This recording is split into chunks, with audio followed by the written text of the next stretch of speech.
Hello everyone. This is the pre-market report video for 31st January 2023 in terms of Nifty and Bank Nifty. Today is the last market opening day before this nervous 2024 budget.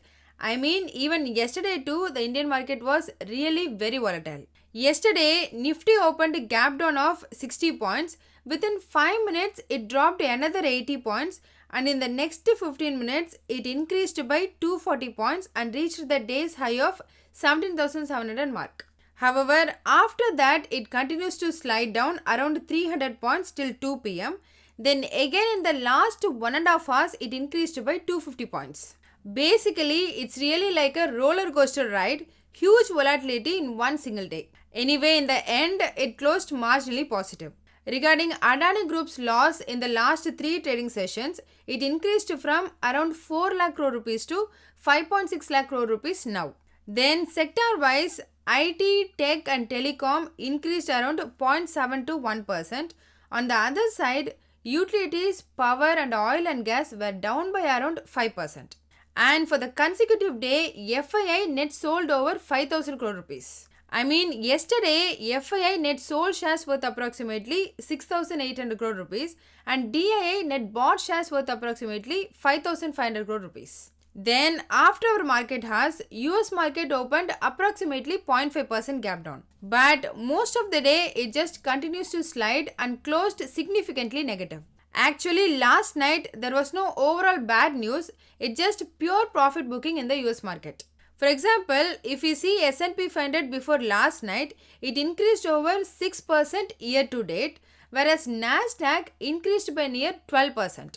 So, US market was significantly rallied by anticipating the smaller rate hike of 0.25%. According to Reuters, still investors were very confident that Fed will increase only 0.25%, but what they were nervous last night was regarding the upcoming speech by Fed chairman. Based on history, the wider expectation is that now he is going to say that it's too premature to consider pausing and slowing rate hike.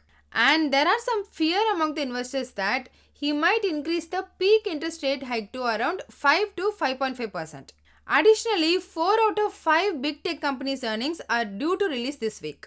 First Facebook due on Wednesday, then Amazon, Google and Apple are scheduled to release on Thursday. And because of this recent run-up and too many events this week, caused the profit booking and closed all 3 major index negative. Dow Jones lost by 0.77%, S&P 500 down by 1.3% and Nasdaq crashed by 1.96%. Even US VIX increased around 8% and closed near 20. Then both dollar index and 10-year treasury bond yield increased marginally. Dollar index value closed around 102 and 10-year treasury bond yield increased to 3.54%. In case of oil, again, Russia negatively affected the price and it is positive for India. Earlier, Russian government said that they are not going to give any oil under price cap situation. But yesterday, they allowed the Russian oil companies to sell their oil to whatever the price they want to whomever they want to sell as well. This again pushed the oil price down to over 2.5%. At this time of this video, WTI crude oil is trading at $77.5 per barrel and Brent crude oil is trading at $84.5 per barrel. Coming to Indian areas, unlike US market, in conjunction with Indian market, both banks and IT areas increased by 0.2 to 0.7%. Regarding SGX Nifty at 3 am Indian Standard Time, surprisingly, it increased and closed at 17,758, which is kind of indicating 50 to 60 points gap up opening. Just note here, because of the upcoming budget and Adani issue, lately SGX Nifty was not that much reliable. Even yesterday, it indicated 30 points gap up opening. However, in actual market, it opened 40 points gap down. I'm just telling about this SGX Nifty for indicating the global momentum. So, that's what happened on the global market. Now, let's move on to the India related info. I'm not sure. I think today is the last day for Adani's FPO. And I think most of the people are believing that after today or tomorrow, this Adani issue will be over. But honestly, I don't think it will be over in near any time soon. And I think it might drag at least for this whole month. Anyway, let's discuss about the other infos. Last night, 3 major companies released their earnings in the aftermarket hours. L&T, REC and Punjab National Bank. In one simple sentence, L&T delivered a very good results, whereas REC and Punjab National Bank delivered not so good results. First, regarding L&T, their profit increased by 24% on year-on-year basis and their revenue increased by 17%. The highlight here is their order book. On quarter-on-quarter basis, it increased by 21% and it increases the overall order book value to over 3 lakh crore rupees. Now coming to REC, both profit and revenue increased by only 4 and 3% respectively. I personally think it's not that massive. But to be honest, I'm following REC and PFC only for over the last 1 year period time. So I don't know their historical results and its impact. Then regarding Punjab National Bank, their profit fell by over 43%. However, their net income increased by 17%. It's kind of signaling red. They increased the provisions to over 4,500 crore rupees. In comparison, earlier it was just 3,300 crore rupees. And also yesterday in an interview, their MD mentioned that their exposure to Adani Group debt was around 7,000 crore rupees. Enough about the earnings, let's move on to the next info. Yesterday, Union Minister Nitin Gadkari announced that both central and state government are going to scrap over 9 lakh buses that are aged over 15 years from this coming April 1 onwards. This is huge positive news for both Tata and Ashok Leyland, as both of them together owns 80% of the bus sales market. Then the final info I like to highlight is regarding wheat price.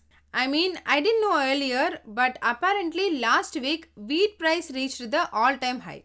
Generally, that is considered as negative for FMCG stocks, especially the biscuit producing one. Yesterday, Indian government released their reserve wheat stock, which now pushed the wheat price down by 13%. So, I consider this as positive for Britannia. As a summary, US market was negative. However, global market looks okay. Both SGX Nifty and Indian ADRs indicating the positive trade. Let's see. Just for info, yesterday Reliance Industries got the huge delivery percentage. Over 70%. On the other hand, huge short position was built upon SBI and IndusInd Bank. Then in case of FII, at present in the index futures, they are holding near 81% short position. And today, Coal India, Power Grid, Sun Pharma and Indian Oil are scheduled to release their earnings. Additionally, Chief Financial Advisor of India will submit the India's Economy Survey for the next financial year to the Finance Minister. This Economy Survey report is very, very important in that some of the main things to look out are future GDP growth projection and future inflation projection. Then regarding global macro, during our market hours, Germany's unemployment rate and retail sales data are due to release in the afternoon. Then in the aftermarket hours, it's just US CP consumer confidence data. Now coming to technical, in daily chart, finally after 3 days of bearish candle, both Nifty and Bank Nifty forms a comparatively short bullish candle with a long upper and lower shadows. I don't know any formation name for this. If anybody knows means then enlighten me in the comment section so even I can learn as well.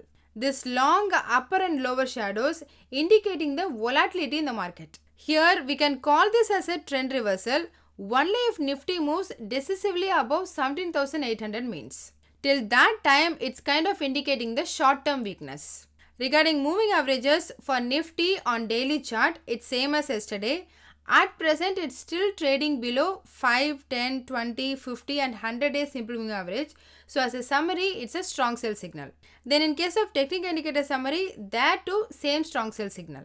And story on Bank Nifty is exactly the same as Nifty. In both moving average and technical indicator summary, it's a strong sell signal. Then regarding open interest analysis, based on change in open interest for Nifty, some put options were unwound between 17,800 to 18,100. Then maximum nearby new call options were added at 17,800. Thus 17,800 is the strong resistance to break. If we see the overall open interest, 17,300 got the more put option open interest without any call option open interest. Thus 17,300 is the strong support. In case of Bank Nifty, based on change in open interest, again significant put options were unwound between 40,000 and 41,000. More new call option open interest were added at 41,000. So 41,000 is the immediate hurdle to break. Then based on overall open interest, the maximum put options without any call option is present at 39,500. Thus 39,500 is the strong support. So that's all in this video. Hope you all got some useful information. Please consider subscribing the channel and liking the video, so it will help me beat the YouTube algorithm and will also motivate me to do more. Please don't make an investment decision based on this, as I am not a SEBI registered advisor. I am doing it for my and viewers' educational purpose only. Thanks for watching.